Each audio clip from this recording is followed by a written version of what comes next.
Hello everyone, पाठक अड्डा पे एक बार फिर से आपका स्वागत है। तो चलिए स्टार्ट करते हैं आज की क्लास। और आज हम पढ़ेंगे हिस्ट्री के प्रीवियस ईयर की क्वेश्चन, जो कि एग्ज़ाम पॉइंट्स ऑफ व्यू से काफ़ी इम्पोर्टेंट है।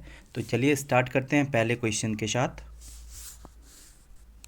आज का पहला प्रश्न है, अपने शिलालेखों में अशोक सामान्यतः किस नाम से जाने जाते हैं?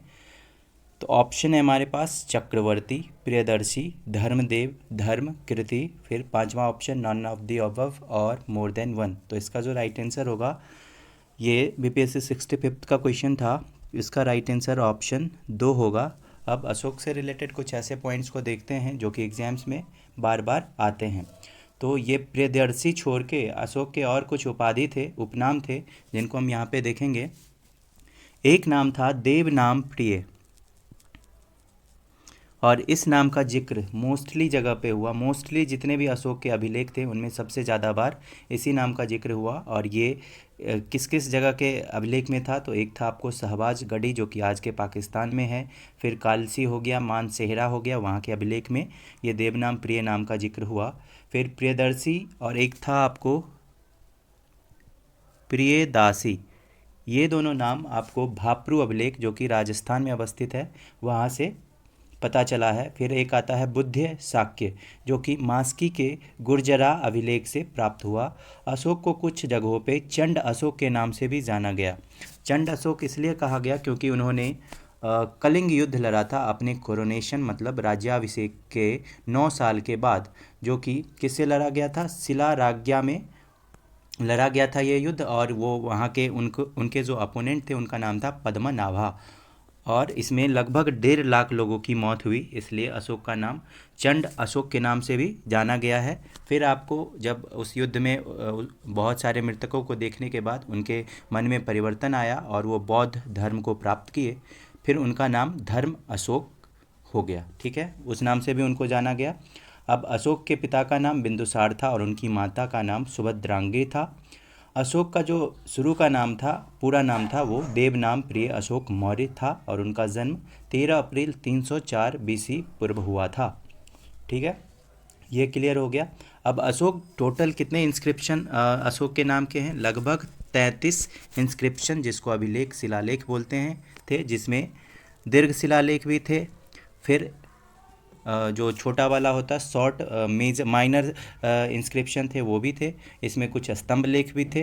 तो लगभग 33 शिलालेख मौजूद थे। उसी में जब ये कलिंग युद्ध का जिक्र किस शिलालेख में हुआ था? तो ये 13वें शिलालेख में हुआ था। तो चलिए, बहुत ज़्यादा इन्फॉर्मेशन दे दिए, और ये ज़्यादा इन्फॉर्मेशन आपके एग्ज़ाम पॉइंट्स ऑफ व्यू से काफ़ी इंपॉर्टेंट है, इसलिए मैं कुछ ज़्यादा बता देता हूँ। चलिए अगले क्वेश्चन को देखेंगे। अगला प्रश्न है, इनमें से कौन गुप्त काल में औषधि के क्षेत्र में अपने कार्य के लिए जाने जाते हैं?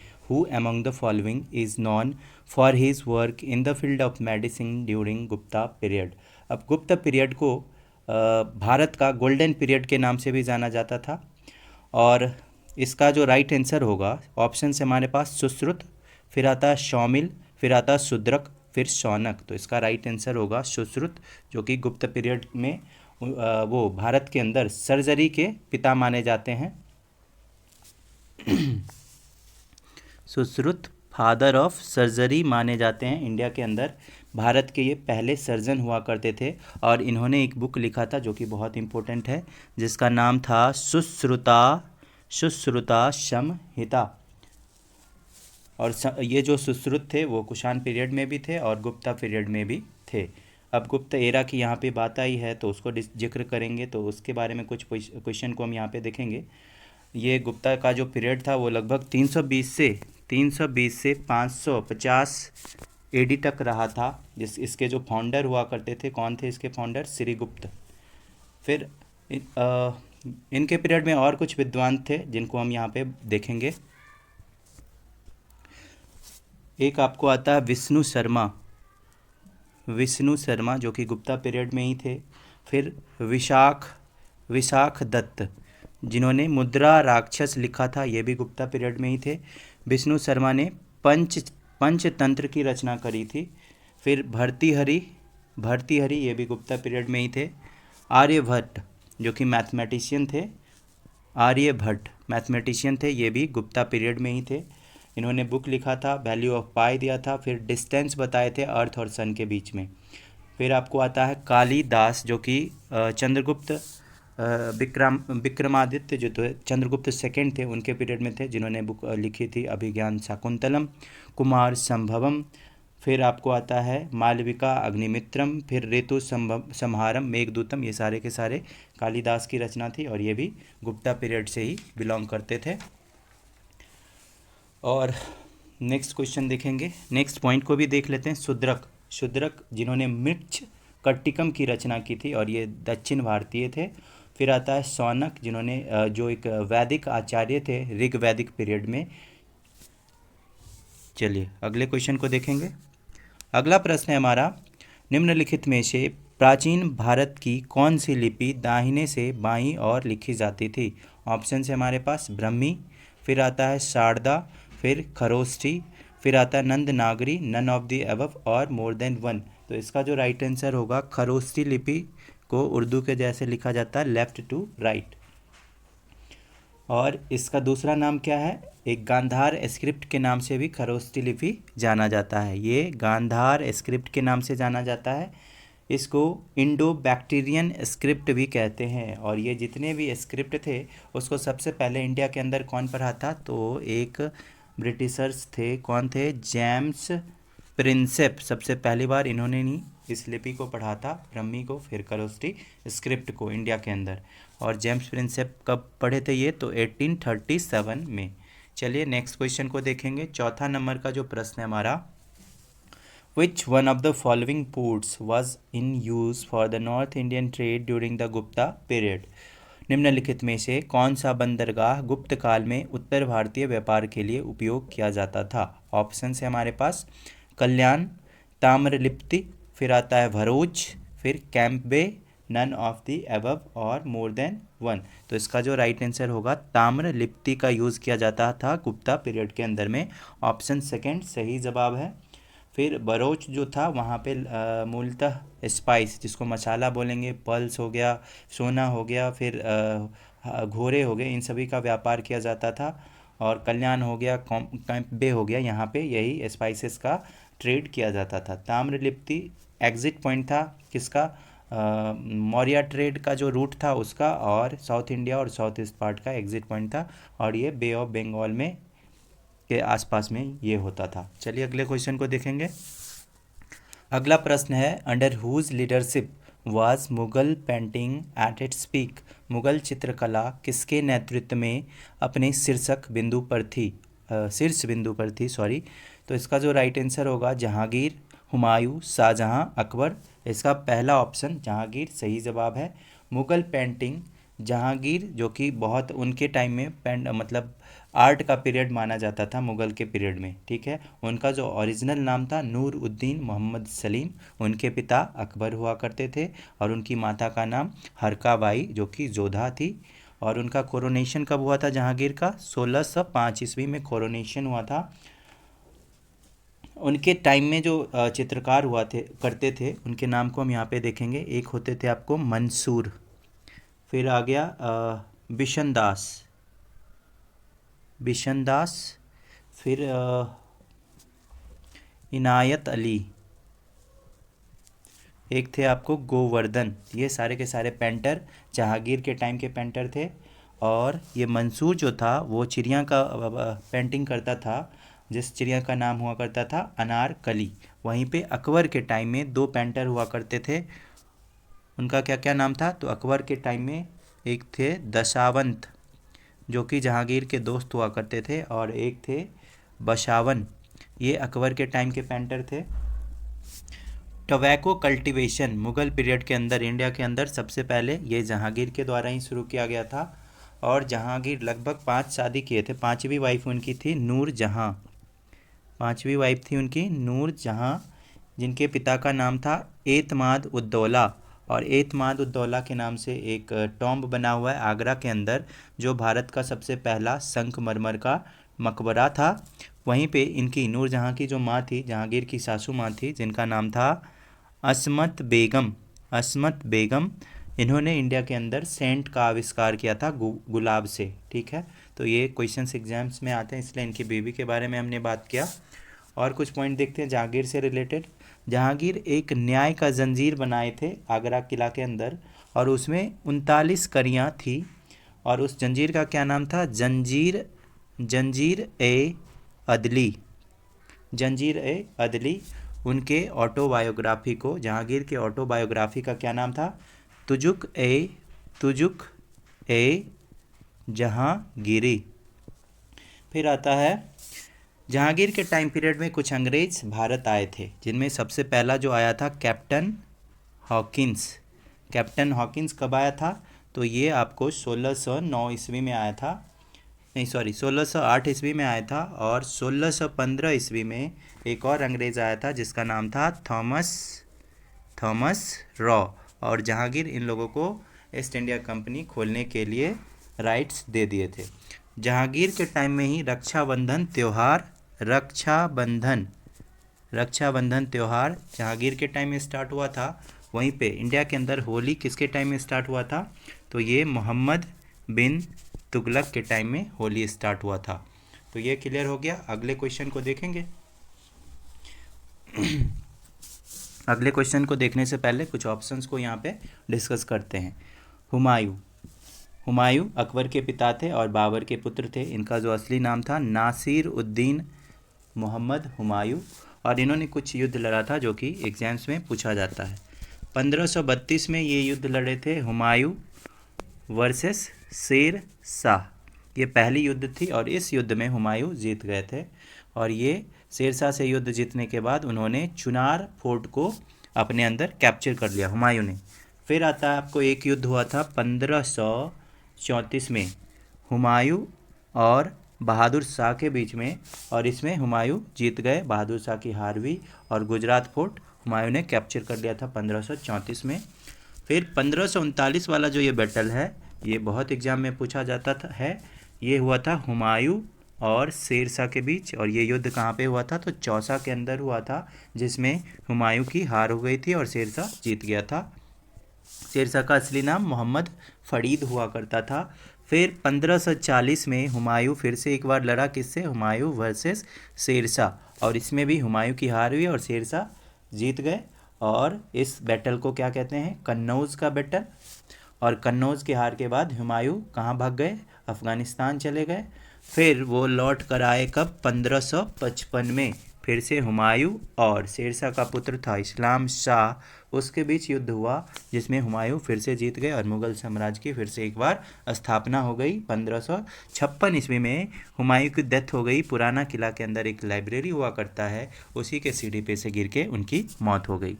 अब हुमायूं के बाद आता है अकबर, पॉइंट्स में दिया हुआ, तो इससे रिलेटेड भी कुछ पॉइंट को देखते हैं जो कि एग्जाम्स में आते हैं।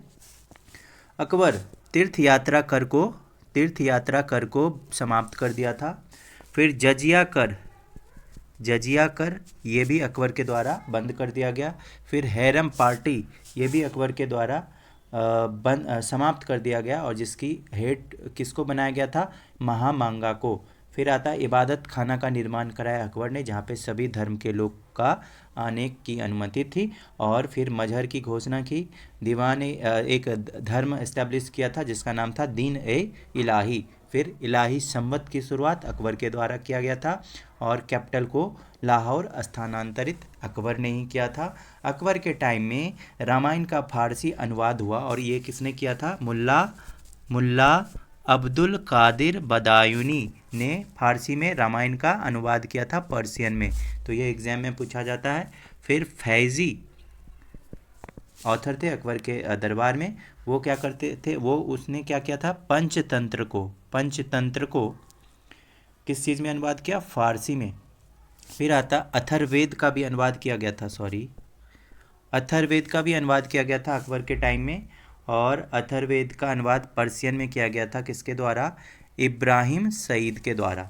फिर राजत रंगनी का अनुवाद किया गया था अकबर के ही टाइम में, और ये किसके द्वारा किया था? मौलाना शाह मोहम्मद शहबादी के द्वारा, रजत रंगनी का। फिर अकबर का जो बायोग्राफी है उसका क्या नाम है? आईने अकबरी, जिसको किसने लिखा था? तो अबुल फजल ने। तो ये क्लियर हो गया अब अकबर से रिलेटेड पॉइंट। अगले क्वेश्चन को देखेंगे। सॉरी, हाँ, अगला प्रश्न है हमारा, मध्यकालीन भारत में मनसबदारी व्यवस्था क्यों लागू की गई थी? Why was the मनसबदारी system introduced in medieval India? Option है हमारे पास, मध्यकालीन भारत में मनसबदारी व्यवस्था क्यों लागू की गई थी? Why was the मनसबदारी system introduced in medieval India? Option है हमारे पास, राजस्व एकत्रित करने के हेतु, फिर सैनिकों को सुगमता में भर्ती हेतु, फिर धार्मिक सद्भाव की स्थापना हेतु, स्वच्छ प्रशासन सुनिश्चित करने के लिए, फिर पांचवा ऑप्शन आता है उपर्युक्त में से कोई नहीं या एक से अधिक। तो इसका जो राइट आंसर होगा, सैनिकों को सुगमता में भर्ती हेतु इसको एस्टैब्लिश किया गया था मनसबदारी सिस्टम को। तो ऑप्शन 2 सही जवाब है। तो देखिए, मनसबदारी जो ये प्रथा था, ये किसके द्वारा स्टार्ट किया गया था? तो ये भी अकबर के द्वारा किया गया था। और इसके अंदर किया गया था कि मिलिट्री एडमिनिस्ट्रेशन और कमांड को उसके अंदर रिफॉर्म लाया गया था। और सबसे जो इसका हेड होता था मिलिट्री एडमिनिस्ट्रेशन का, उसको क्या कहते थे? मनसबदार। सबसे ऊपर का जो ऑफिसर हुआ करता था, उसके नीचे कुछ जट्स हुआ करते थे, जिसको ट्रुप्स बोलेंगे। कुछ उसका झुंड होता था सैनिकों का। फिर उसके जो नीचे का पार्ट था वो क्या था? उसको कहते थे सवार। और इसमें एक्चुअल नंबर ऑफ जितने घोड़े होते थे और उस पर सैनिकों के पास वो होता था, उसको सवार कहते थे। देखिए, मनसबदार जो ट्रुप था वो लगभग 100, 200, 400, 7,000, 5,000 का भी ट्रुप था, जिसमें 7,000 जट का जो ट्रुप था उसको हेड किया गया था मानसिंह के द्वारा और मिर्ज़ा अजीज़ के द्वारा। वहीं पे 5,000 का जो जट को हेड किया था भगवान दास के द्वारा। तो ये क्लियर हो गया। अगले क्वेश्चन को देखेंगे। अगला प्रश्न है, अष्टप्रधान का गठन किसने किया था? ऑप्शन है हमारे पास, चंद्रगुप्त अशोक, फिर आता है चंद्रगुप्त, अशोक, हर्षवर्धन, शिवाजी। तो इसका जो राइट आंसर होगा, अष्टप्रधान का गठन शिवाजी के द्वारा किया गया था। तो इसका राइट आंसर ऑप्शन 4 सही जवाब है। अब इससे रिलेटेड कुछ और पॉइंट्स को हम यहाँ पे देखेंगे। अष्टप्रधान के अंदर टोटल 8 मिनिस्टर हुआ करते थे शिवाजी के टाइम में। सबसे पहला जो हेड हुआ करता था उसको क्या कहते थे? उसको कहते थे पंथ प्रधान, जिसका वहाँ का जो नाम था उसको पेशवा भी कहते थे, पेशवा, जो कि प्राइम मिनिस्टर हुआ करते थे शिवाजी के दरबार में। फिर आया उसके बाद आपको दूसरा था अमात्य, जिसको मजुमदार भी कहा गया। ये शिवाजी के फाइनेंस मिनिस्टर हुआ करते थे, फाइनेंस मिनिस्टर। फिर आपको तीसरा जो था उनके अष्टप्रधान का पार्ट, उसको कहते थे सुरुनवीस कहते थे, जो सेक्रेटरी हुआ करते थे, सचिव जिसको कहते हैं हिंदी में, सुरुनवीस हो गए। फिर चौथे जो थे आपको वाक्यानविस, जो कि आंतरिक मंत्रालय को देखा करते थे, इंटीरियर मिनिस्ट्री, इंटरनल अफेयर से जो डील करते थे, उनको वाक्यानविस कहा जाता था। फिर पांचवा जो था अष्टप्रधान का पार्ट, उसको कहा जाता था सुमंत या दावीर, जिसको फॉरेन मिनिस्टर आज के डेट में कह सकते हैं। फिर सातवां हो गया न्यायाधीश, जो जज हो गए, चीफ जस्टिस कह सकते हैं। फिर आठवां जो होते थे वो होते थे पंडित राव, और ये जो प्राइस्ट के हेड हुआ करते थे शिवाजी के टाइम पीरियड में, उनको पंडित राव के नाम से जाना जाता था। अगले क्वेश्चन को देखेंगे। अगला क्वेश्चन है, दिल्ली के किस सुल्तान ने सबसे ज़्यादा नहरों का निर्माण किया था? ऑप्शन है हमारे पास, फिरोज शाह तुगलक, इल्तुतमिश, बलबन, सिकंदर लोदी। तो इसका जो राइट आंसर होगा, ये फिरोज शाह तुगलक सबसे ज़्यादा नहरों का निर्माण करवाए थे, और इनको ब्रिटिशर्स के द्वारा फादर ऑफ इरिगेशन डिपार्टमेंट, सिंचाई का जो डिपार्टमेंट था वो उसके जनक कहा गया, किसके द्वारा? ब्रिटिशर्स के द्वारा, इंडिया के अंदर, ठीक है।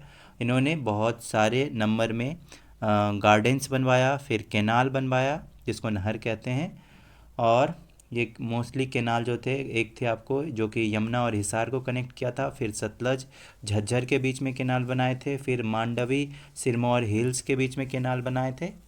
फिरोज शाह तुगलक के द्वारा 2 शहर भी बसाया गया था जो प्रमुख हैं। एक था आपको जौनपुर, जो अपने बड़े भाई मोहम्मद बिन तुगलक के याद में बनाया था, और मोहम्मद बिन तुगलक का जो नाम हुआ करता था जौना खां, इन्हीं के नाम पे जौनपुर शहर बसाया गया था। और दूसरा शहर है हिसार, जो उनके बड़े भाई की बीबी मोहम्मद बिन तुगलक की वाइफ हुआ करती थी हिसार, जो बाद में चलकर फिरोज शाह तुगलक की बीबी बन गई, उनके नाम पे हिसार शहर बसाया था जो हरियाणा के अंदर मौजूद है। उन्होंने कुछ और सिटी बसाए थे जिसको हम यहाँ पे देखते हैं फिरोज़ाबाद, फिर एक आता है फतेहाबाद। ये सारे के सारे सिटी किसके द्वारा बनाया गया? तो फिरोज शाह तुगलक के द्वारा। जजिया टैक्स, जो कि ब्राह्मणों के ऊपर एक टैक्स लिया जाता था, वो इम्प्लीमेंट किए थे फिरोज शाह तुगलक, ठीक है। फिर आता है आपको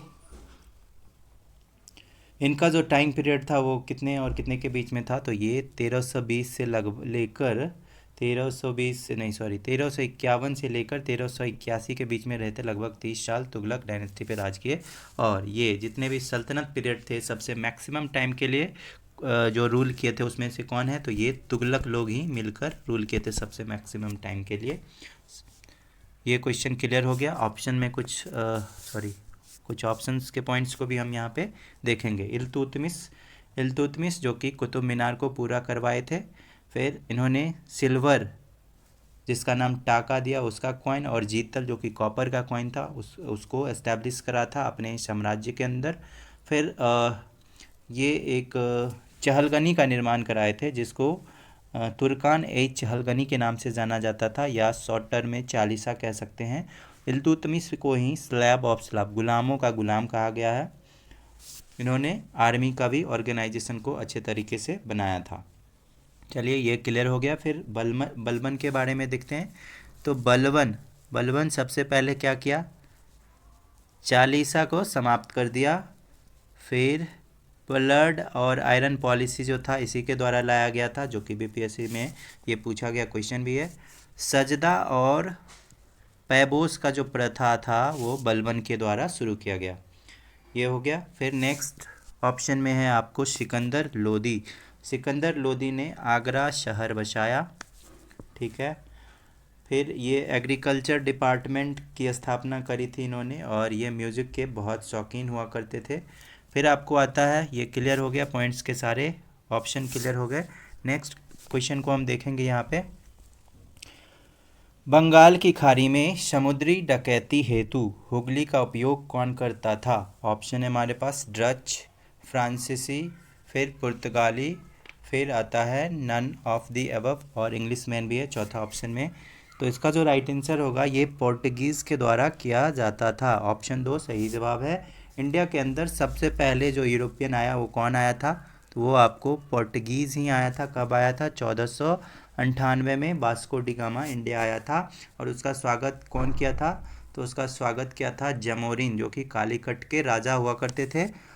और ये कब आए थे? तो 1498 में। सबसे पहला पुर्तगाली गवर्नर कौन बना था? तो उनका नाम था फ्रांसिस्को डी अल्मेडा। फिर बाद में एक अल्बुकर्क आए थे, उसके बाद पुर्तगालियों का जो था पतन शुरू हो गया था। पोर्टुगीज़ के बाद कौन आए इंडिया के अंदर? फिर डच आए, और डच के बाद फिर ब्रिटिशर्स आए, ब्रिटिशर्स के बाद डेनिस आए, और डेनिस के बाद सबसे लास्ट में फ्रेंच आए थे, ठीक है। सबसे पहले पोर्टुगीज़ आए थे इंडिया के अंदर, और सबसे लास्ट में पोर्टुगीज़ इंडिया को छोड़ के गए, ठीक है। तो ये क्वेश्चन क्लियर हो गया। अगले क्वेश्चन को देखेंगे। अगला प्रश्न है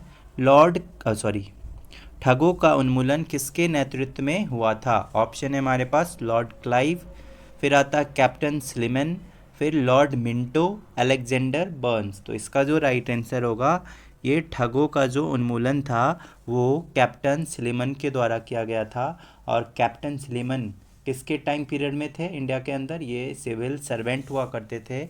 कैप्टन वहाँ के जो गवर्नर जनरल थे बेंटिक, उन्हीं के टाइम में। और विलियम बेंटिक जो हैं वो इंडिया के पहले गवर्नर जनरल हुआ करते थे। विलियम बेंटिक के टाइम में ही सती प्रथा का एबॉलिशन हुआ था। कब? 1829 में। उनका जो टाइम पीरियड था विलियम बेंटिक का, वो कौन सा टाइम पीरियड था? 1828 से लेकर 35 के बीच में रहे थे। और इन्हीं के टाइम में इंडिया के अंदर इंग्लिश एडुकेशन स्टार्ट हुआ था, मैकाले के द्वारा कराया गया था। फिर इन्फेंटिसाइड को बैन किए थे बेंटिक ही। फिर ठगी प्रथा का अंत बेंटिक के टाइम में ही किया गया था। फिर ऑप्शन में कुछ ऐसे पॉइंट्स हैं, उनको भी देखते हैं। लॉर्ड मिंटो के बारे में देखते हैं। इनका जो टाइम पीरियड था 1905 से लेके 10 के बीच में। और इन्हीं के टाइम पीरियड में मुस्लिम लीग की स्थापना हुई थी। कब? 1906 ईस्वी में। फिर आपको 1907 में कांग्रेस के अंदर जो स्प्लिट हुआ था सूरत में, रास बिहारी घोष इसके अध्यक्ष हुआ करते थे उस सेशन के। 1909 में सेपरेट इलेक्टोरल लाया गया था लॉर्ड मिंटो के टाइम पीरियड में, जिसको मॉडले मिंटो रिफॉर्म के नाम से भी जाना जाता है। अगला पॉइंट है हमारा ऑप्शन में लॉर्ड क्लाइव। अब लॉर्ड क्लाइव के बारे में देखेंगे। लॉर्ड क्लाइव जो थे वो पहला ब्रिटिश गवर्नर था। कहाँ का? बंगाल का। 1757 में इसी के टाइम में बैटल ऑफ पलासी के अंदर युद्ध हुआ था क्लाइव और सिराज उद दौला के बीच में। 1764 में बक्सर का बैटल लड़ा गया था। और 1765 में ही बंगाल के अंदर दीवानी राइट स्टार्ट हो गया था। 1765 में इलाहाबाद की ट्रीटी हुई थी और डायआर्ची बंगाल के अंदर लागू हो गया था। फिर ये क्लियर हो गया। अगले पॉइंट को हम देखेंगे, यहाँ पे अगले क्वेश्चन को देखेंगे। अगला प्रश्न है हमारा, अफगानिस्तान के प्रति आक्रामक नीति किस वाइसराय ने अपनाई थी? ऑप्शन है हमारे पास लॉर्ड मेयो, फिर आता है Lord Lytton, Lord Dufferin, Lord Canning. तो इसका जो राइट आंसर होगा लॉर्ड लिटन। लॉर्ड लिटन ही एग्रेसिव पॉलिसी अपनाया था अफगानिस्तान के अगेंस्ट। अब लॉर्ड लिटन का जो टाइम पीरियड था वो 1876 से 80 के बीच में था। और 1876 के 80 के बीच में जितने भी इंपॉर्टेंट पॉइंट हैं इसको यहाँ पे हम देखेंगे। तो लॉर्ड लिटन के टाइम पीरियड में ही एंग्लो अफगान वार हुआ था और इसी में उन्होंने एग्रेसिव नीति अपनाई थी। फिर वर्नाकुलर प्रेस एक्ट कब लाया गया था? तो ये आपको 1878 में लाया गया था। उस वक्त के गवर्नर कौन हुआ करते थे? गवर्नर जनरल तो लॉर्ड लिटन हुआ करते थे। उन्हीं के टाइम पीरियड में बंगाल के अंदर फेमाइन आया था, ठीक है, इंडिया के अंदर 1876 में। फिर उन्होंने एक लाया था आर्म्स एक्ट कब आया था? 1878 के अंदर। तो ये लॉर्ड लिटन से रिलेटेड बात हो गया।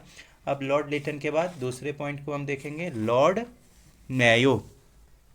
पहला जो पॉइंट है लॉर्ड मायो। तो इनका एसिसिनेशन हुआ था कहाँ पे? अंडमान निकोबार के अंदर। और इनका टाइम पीरियड था आपको 1869 से लेकर 72 के बीच में ये थे इंडिया के अंदर। इन्होंने मायो कॉलेज की स्थापना करी थी जो कि अजमेर में है, बहुत अच्छा कॉलेज है। इन्हीं के टाइम पीरियड में, मायो के टाइम पीरियड में 1872 में सेंसस का स्टार्ट किया गया था इंडिया के अंदर। और जो रेगुलर सेंसस हुआ था 1881 में स्टार्ट हुआ था। फिर आता है आपको लॉर्ड डफरिन। इनका जो टाइम पीरियड था क्या था? 1884 से लेकर 88 के बीच में। तो इनके टाइम पीरियड में ही इंडियन नेशनल कांग्रेस की स्थापना हुई थी 1885 में A.O. ह्यूम के द्वारा। और पंजदेह का जो इंसिडेंट हुआ था वो लॉर्ड डफरिन के पीरियड में हुआ था। थर्ड बर्मीज वार जो हुआ था वो 1886 में हुआ था। उस वक्त लॉर्ड डफरिन ही थे इंडिया के अंदर। फिर इंडियन नेशनल कांग्रेस 1885 में, जिसके पहले अध्यक्ष थे व्योमेश चंद्र बनर्जी। फिर आता है आपको लॉर्ड कैनिंग, जिनका टाइम पीरियड था 1858 से लेकर 62 के बीच में रहते और ये भारत के पहले वाइसराय थे। लॉर्ड कैनिंग इंडिया के पहले वाइसराय थे। फिर इन्होंने सबसे पहला जो काम किया था इंडिया के अंदर आके हिंदू विडो विडो जिसको विधवा कहते हैं, विधवा का पुनर्विवाह का जो एक्ट था वो 1856 में लाया।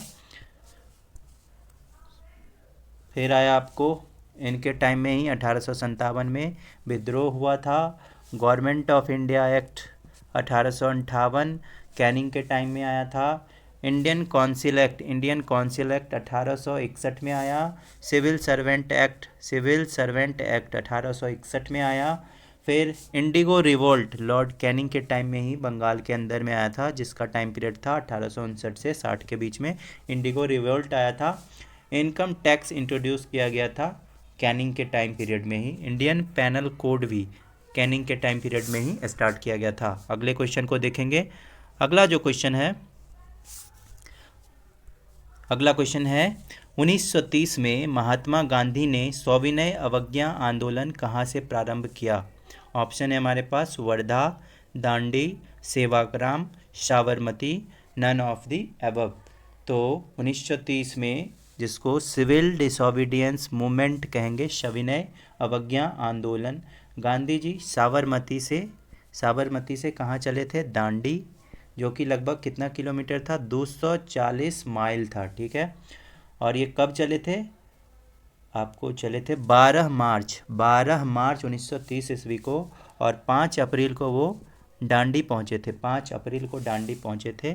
तो इसका राइट आंसर होगा साबरमती से स्टार्ट करे थे वो सविनय अवज्ञा आंदोलन। और इस आंदोलन में कितने टोटल व्यक्ति थे जो कि दांडी गए थे? तो लगभग 78 आदमी गांधी जी के साथ मौजूद थे, और उन्होंने साल्ट का जो लॉ था 6 अप्रैल 1930 ईस्वी को तोड़ा था। वहीं पे उसी टाइम पीरियड में आपको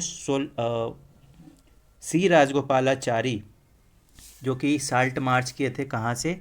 त्रिचुपल्ली जो कि तमिलनाडु के अंदर है, और वो तंजौर के कोस्ट पे जाके नमक बनाए थे और तमिलनाडु के अंदर ये साल्ट रूल को तोड़े थे। फिर उन्हीं के समय काल में लगभग 1930 ईस्वी में एक खुदी खिदमतगार जो कि रेड शर्ट मूवमेंट था, वो खान अब्दुल गफ्फार खान के द्वारा लाया गया था। अब गांधी जी के कुछ और पॉइंट को देखते हैं। 1915 में ये दक्षिण अफ्रीका से भारत आए थे। 1916 में सबसे पहले पब्लिक जो ये हुआ था, बीएचयू की स्थापना हुई थी, उसमें इन्होंने पार्टिसिपेट करा था और पब्लिक भाषण दिए थे। फिर आपको 1916 में ये कांग्रेस का सेशन भी ज्वाइन किए थे। फिर 1917 में ये चंपारण बिहार गए थे। चंपारण में इन्होंने आंदोलन करा था इंडिगो रिवोल्ट के विरुद्ध। फिर आपको 1920 में नॉन कोऑपरेशन मूवमेंट था, और सहयोग आंदोलन जिसको हिंदी में बोलेंगे वो शुरू हुआ था। फिर 5 जुलाई 1922 को ये मूवमेंट ख़त्म कर दिया गया था गांधी जी के द्वारा। 5 जुलाई को क्यों ख़त्म किया गया था? तो चौरी चौरा के अंदर, जो कि गोरखपुर के अंदर मौजूद है, वहाँ पे थाने में आग लगा दिया गया था कुछ लोकल लोगों के द्वारा। फिर 1930 में सिविल डिसोबीडियंस मूवमेंट आया। 1942 में भारत छोड़ो आंदोलन लाया, क्विट इंडिया मूवमेंट जिसको बोलते हैं, वो गांधी जी के द्वारा लाया गया था। ये हो गए गांधी जी से रिलेटेड पॉइंट। अब अगले क्वेश्चन को देखेंगे। अगला क्वेश्चन है शराबबंदी आंदोलन 1922 किसके नेतृत्व में प्रारंभ हुआ? शराबबंदी मूवमेंट ये किसके द्वारा लागू किया गया था? ऑप्शन देखते हैं। चित्तरंजन दास, सरदार वल्लभ भाई पटेल, राजेंद्र प्रसाद, लाजपत राय। तो इसका जो राइट आंसर होगा सरदार वल्लभ भाई पटेल, ऑप्शन 2 सही जवाब है। ये कब स्टार्ट हुआ था? शराबबंदी मूवमेंट 1922। देखिए यहाँ पे सरदार नहीं होना चाहिए, क्योंकि सरदार की उपाधि 1928 के अंदर एक सत्याग्रह हुई थी जिसका नाम था बारदोली सत्याग्रह। इसी सत्याग्रह में वल्लभ भाई पटेल को सरदार की उपाधि दी गई थी वहाँ के महिलाओं के द्वारा। ठीक है। तो वल्लभ भाई पटेल शराबबंदी आंदोलन को स्टार्ट कराए थे। फिर आता है सबसे पहला जो इन्होंने पार्टिसिपेट करा था वो कहाँ पे करा था? तो 1918 में एक आंदोलन हुआ था खेरा, जो कि गुजरात के अंदर है। वहाँ पे गांधी जी का ही मूवमेंट था, उनमें ये सबसे पहले बार पार्टिसिपेट किए थे। और सरदार वल्लभ भाई पटेल को नेहरू जी क्या बोले थे? नेहरू जी बोले थे सरदार वल्लभ भाई पटेल के बारे में कि the builder and congregator of new India, नए भारत के निर्माण के ये बिल्डर हैं। ये कौन कहे थे? तो ये कहे थे आपको पंडित जवाहरलाल नेहरू। सरदार पटेल को ही बिस्मार्क ऑफ इंडिया भी कहा जाता है, और इन्होंने कांग्रेस के एक सेशन में पार्टिसिपेट किया था, उसके अध्यक्ष बने थे, जो कि इंडियन नेशनल कांग्रेस का 1931 का सेशन था। ये कहाँ पे हुआ था? तो ये आपको कराची, जो कि आज का पाकिस्तान है, वहाँ पे हुआ था। तो ये हो गया सरदार पटेल से रिलेटेड पॉइंट। अगले क्वेश्चन को देखेंगे। अगला क्वेश्चन है who was the president of Indian national Congress at the time of partition of India? Bharat के विभाजन के समय भारतीय राष्ट्रीय कांग्रेस का अध्यक्ष कौन था? ऑप्शन है जेबी कृपलानी, जवाहरलाल नेहरू, मौलाना अबुल कलाम आज़ाद, फिर आता है सी राजगोपालाचारी। पांचवा option none of the above. तो भारत आज़ाद हुआ था आपको 1947 में, और उस वक्त में जो अध्यक्ष थे जेबी कृपलानी थे। उनकी वाइफ थी सुचिता कृपलानी, जो कि उत्तर प्रदेश की पहली, पूरे भारत की पहली महिला मुख्यमंत्री बनी थी। कब बनी थी? तो ये 1963 में बनी थी, और उस टाइम का गजब का विडंबना था। सुचिता कृपलानी जो कि कांग्रेस के अंदर थी, वहीं पे ये जो आचार्य कृपलानी थे, जेबी कृपलानी, उन्होंने कांग्रेस को छोड़ दिया था। कब छोड़ा था? तो लगभग वही 1900 आज़ादी के बाद इन्होंने कांग्रेस को छोड़ दिया था, और इन्होंने एक पार्टी बनाया था जिसका नाम था किसान मजदूर पार्टी, भारत के आज़ादी के तुरंत बाद। और इनके ही अगेंस्ट में पहला लो कॉन्फिडेंस मोशन लाया गया था संसद के अंदर, वो 1963 ईस्वी में, 1963 ईस्वी में। और इन्होंने अपनी बायोग्राफी लिखी थी जिसका क्या नाम था? जेबी कृपलानी। उस बायोग्राफी का नाम था माय टाइम्स, इनकी ऑटोबायोग्राफी थी। फिर आता है ऑप्शन के कुछ पॉइंट को हम यहाँ पे देखेंगे। पहला ऑप्शन हो गया जवाहरलाल नेहरू। जवाहरलाल नेहरू आईएनसी 1912 में जो कांग्रेस का अधिवेशन हुआ था बांकीपुर पटना के अंदर, वहाँ पे सबसे पहले गए थे अपने पिताजी के साथ। तो ये हो गया। उन्होंने मैक्सिमम सबसे ज़्यादा बार आज़ादी से पहले कांग्रेस के अध्यक्ष रहे। वो कब कब रहे थे वो देख लेते हैं। 1929 में जवाहरलाल नेहरू कांग्रेस के अध्यक्ष थे, और ये सेशन हुआ था आपको लाहौर के अंदर, और इसी में पूर्ण स्वराज की घोषणा हुई थी। उसी टाइम में सिविल डिसोबीडियंस मूवमेंट, सविनय अवज्ञा आंदोलन का जो प्लान था वहीं पे तैयार किया गया था, और उसी में डिसाइड किया गया था कि 26 जनवरी को इंडिपेंडेंस डे मनाया जाएगा 1930 में। फिर आता है 1936 में। 1936 में ये भारतीय राष्ट्रीय कांग्रेस के अध्यक्ष थे, जो कि लखनऊ के अंदर हुआ था। फिर 1937 में एक भारतीय राष्ट्रीय कांग्रेस का सेशन हुआ था, और ये पहला गांव में होने वाला सेशन था। ये कहाँ पे हुआ था? ये फैजपुर में हुआ था, और इसके अध्यक्ष जवाहरलाल नेहरू थे। नेक्स्ट आता है मौलाना अबुल कलाम आज़ाद।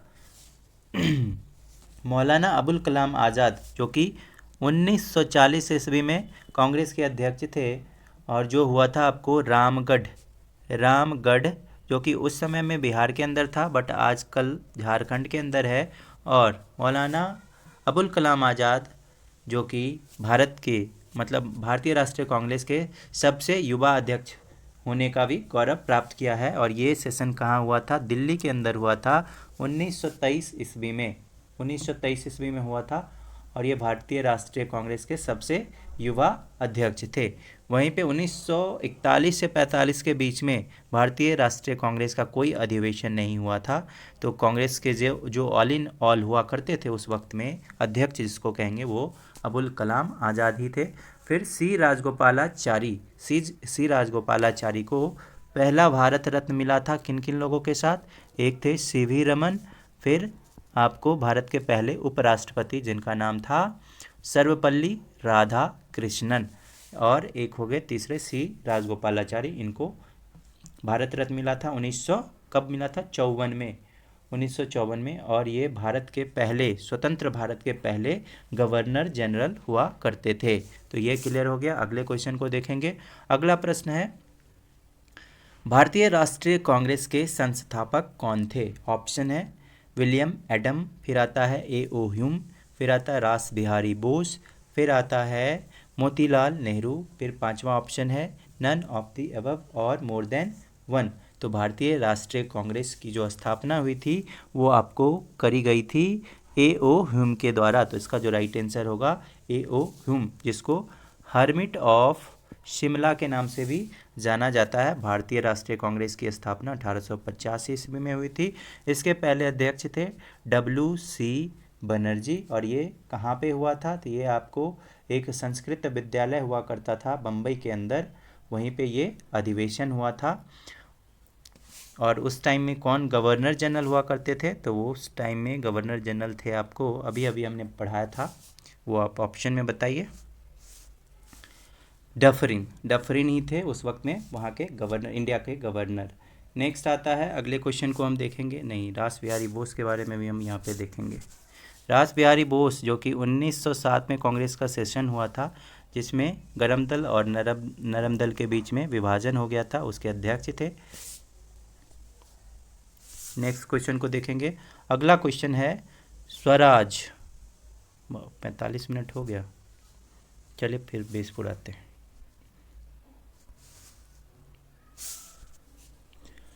स्वराज मेरा जन्मसिद्ध अधिकार है और मैं इसे लेकर ही रहूँगा, किसने कहा था? ऑप्शन है बिपिन चंद्र पाल, अरविंद घोष, बाल गंगाधर तिलक, सुभाष चंद्र बोस। तो इन्होंने ये कहा गया था आपको गंगाधर तिलक के द्वारा।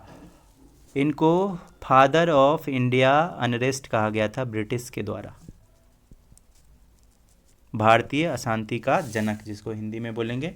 इन्होंने 2 न्यूज़पेपर का स्थापना किया था, जिसमें एक था आपको केसरी जो कि मराठी लैंग्वेज में था, वहीं पे एक था मराठा जो कि इंग्लिश लैंग्वेज में था। ये बाल गंगाधर तिलक के द्वारा इस्टेब्लिश किया गया था।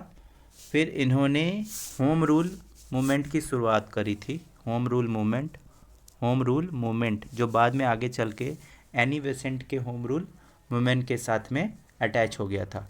होम रूल मूवमेंट से रिलेटेड कुछ लोग हैं, उनको भी यहाँ पे देखेंगे। एक थे आपको, सबसे पहले तो ये हो गए बाल गंगाधर तिलक, फिर एनी बेसेंट जो कि पहली भारतीय महिला थी जो कि भारतीय राष्ट्रीय कांग्रेस की अध्यक्ष बनी थी।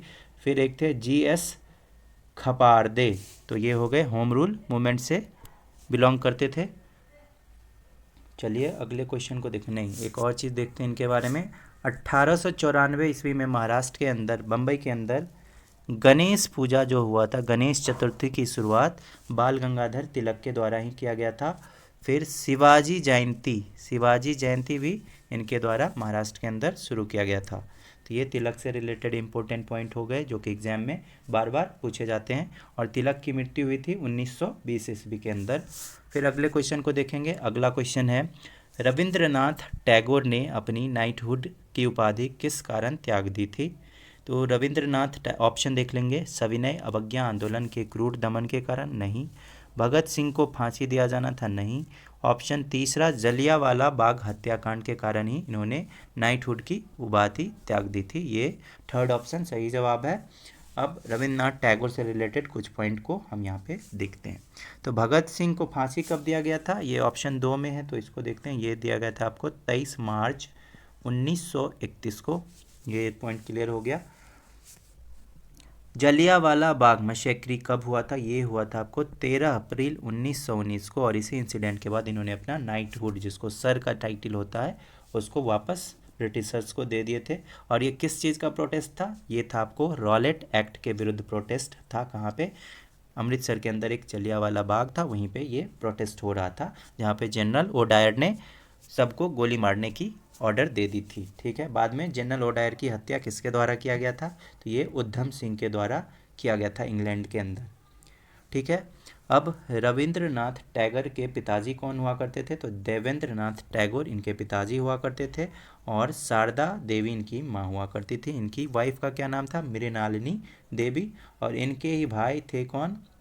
इनके भाई थे सत्येंद्रनाथ टैगोर, जो भारत का जो पहला सिविल सर्विस एग्ज़ाम हुआ था, वो पहले भारतीय थे जिन्होंने क्वालिफाई करा था। गांधी जी इनको गुरुदेव का टाइटल दिए थे। फिर ये पहले भारतीय, पहले एशियाई और पहले नॉन यूरोपियन हैं जिनको नोबेल प्राइज़ दिया गया था लिटरेचर में। कब मिला था इनको नोबेल प्राइज़? तो इनको नोबेल प्राइज़ मिला था 1913 ईस्वी के अंदर। ठीक है, तो ये क्लियर हो गया रविन्द्रनाथ टैगोर से रिलेटेड पॉइंट। अगले क्वेश्चन को देखेंगे। अगला क्वेश्चन है भारत सेवक समाज की स्थापना किसने की थी? ऑप्शन है लाला लाजपत राय, विपिन चंद्र पाल, गोपाल कृष्ण गोखले, भगत सिंह। तो सर्वेंट्स ऑफ इंडिया सोसाइटी का जो स्थापना किया गया था वो गोपाल कृष्ण गोखले के द्वारा किया गया था। ऑप्शन 3 सही जवाब है। और ये गोपाल कृष्ण गोखले गांधी जी के राजनीतिक गुरुजी हुआ करते थे। इन्होंने 1905 में जो बनारस का भारतीय राष्ट्रीय कांग्रेस का अधिवेशन था उसके अध्यक्ष के रूप में उसको पार्टिसिपेट करा था। और इस सर्वेंट्स ऑफ इंडिया सोसाइटी के अंदर क्या था? तो सर्वेंट्स ऑफ इंडिया सोसाइटी के अंदर एक वो भारतीय एजुकेशन व्यवस्था का जो एक्सपेंशन होना था उसके बारे में कुछ प्लान्स लिखे गए थे। तो ये क्लियर हो गया। लाला लाजपत राय जिन्होंने पंजाब नेशनल बैंक की स्थापना करी थी और ये पंजाब केसरी के नाम से भी जाने जाते थे। फिर भगत सिंह को फांसी 1931 में 23 मार्च को, जो कि शहीद दिवस के नाम से भी जाना जाता है, तब हुआ था। फिर आता है नेक्स्ट क्वेश्चन देखेंगे। Which revolutionaries were hanged in the Kakori train robbery case? Kakori train डकैती कांड में किन क्रांतिकारियों को फांसी की सज़ा दी गई थी? ऑप्शन है राम प्रसाद बिस्मिल एंड अशफाक उल्ला खान। फिर आता वीर सावरकर, वासुदेव चापेकर, नहीं ये नहीं होगा। फिर आता प्रफुल्ल चंद्र चाकी एंड खुदीराम बोस, ये भी नहीं होगा। सूर्य सेन एंड उधम सिंह, ये भी नहीं होगा। तो इसका जो राइट आंसर होगा राम प्रसाद बिस्मिल और अशफाक उल्ला खान। इन्होंने ही हिंदुस्तान रिपब्लिकन एसोसिएशन की स्थापना करी थी। और इसके कुछ और लीडर थे जिनको यहाँ पे हम देखेंगे। और ट्रेन रोबरी केस में भी उनके साथ भी उन लोगों को भी फांसी दिया गया था और कुछ लोगों को काला पानी का भी सज़ा मिला था। इसमें एक थे आपको राजेंद्र लाहिरी भी थे, ये इस काकरी इंसिडेंट से जुड़े हुए थे। फिर अशफाक उल्ला खान हो गया, चंद्रशेखर आज़ाद हो गए। फिर इनके साथ राम प्रसाद बिस्मिल और अशफाक उल्ला के साथ एक और थे ठाकुर रोशन सिंह, इनको भी फांसी दिया गया था। बाकी जितने लोग थे उनको काला पानी का सज़ा दिया गया था। ठीक है। उधम सिंह 13 मार्च 1940 को जनरल ओडायर की हत्या की थी। कहाँ पे? ये एक था कैक्सटन हॉल जो कि लंदन के अंदर था, वहीं पे उनकी हत्या की थी। फिर सूर्य सेन जिसको मास्टर दा के नाम से भी जाना जाता है, मास्टर दा के नाम से। तो ये क्लियर हो गया। वीडी सावरकर जिन्होंने एक बुक लिखी थी फर्स्ट वॉर ऑफ इंडिपेंडेंस 1857 के बारे में। तो ये क्लियर हो गया। अगले क्वेश्चन को देखेंगे, 20वां प्रश्न और आज का आखिरी प्रश्न ही मानेंगे इसको क्योंकि बहुत टाइम हो गया। चलिए 20वां प्रश्न को देखेंगे। Satyashodhak Samaj was founded by, Satyashodhak Samaj की स्थापना किसके द्वारा की गई थी? ऑप्शन है दयानंद सरस्वती, ज्योतिबा फुले, गांधी जी, भीमराव अंबेडकर। तो इसका जो राइट आंसर होगा ऑप्शन 2 सही जवाब है। और इसका एस्टैब्लिशमेंट हुआ था आपको 24 सितंबर 1873 को सत्यशोधक समाज की स्थापना हुई थी। और इसमें वुमेन एजुकेशन को फोकस किया गया था। और ज्योतिबा फूले के द्वारा ही भारत के अंदर सबसे पहला गर्ल्स स्कूल का स्थापना किया गया था 1848 में पुणे के अंदर। इनको father of Indian social revolution भी कहा जाता है। तो हो गया, इतने ही क्वेश्चन थे आज। आशा करते हैं आपको आज के सारे प्रश्न और डिस्कशंस पसंद आए होंगे। ज़्यादा डिटेल में डिस्कशन इसलिए कर देता हूँ कि उससे रिलेटेड अगर कोई भी एग्जाम्स में क्वेश्चन आए तो वो आपके द्वारा स्किप ना हो, इसलिए मैंने ज़्यादा डिटेल से बताया है ताकि उस पॉइंट से रिलेटेड एक भी क्वेश्चन ना छूटे। तो चलिए, अगर पसंद आया तो लाइक कीजिएगा हमारे वीडियो को और साथ में जिन लोगों ने सब्सक्राइब नहीं किया है सब्सक्राइब ज़रूर कर लीजिए। साथ में अपने दोस्तों के साथ शेयर भी कीजिए। मिलते हैं अपने नेक्स्ट क्लास में नेक्स्ट वीडियो के साथ। तब तक के लिए बने रहिए पाठक अड्डा यूट्यूब चैनल के साथ। धन्यवाद। Subscribe now and press the bell icon. Never miss an update.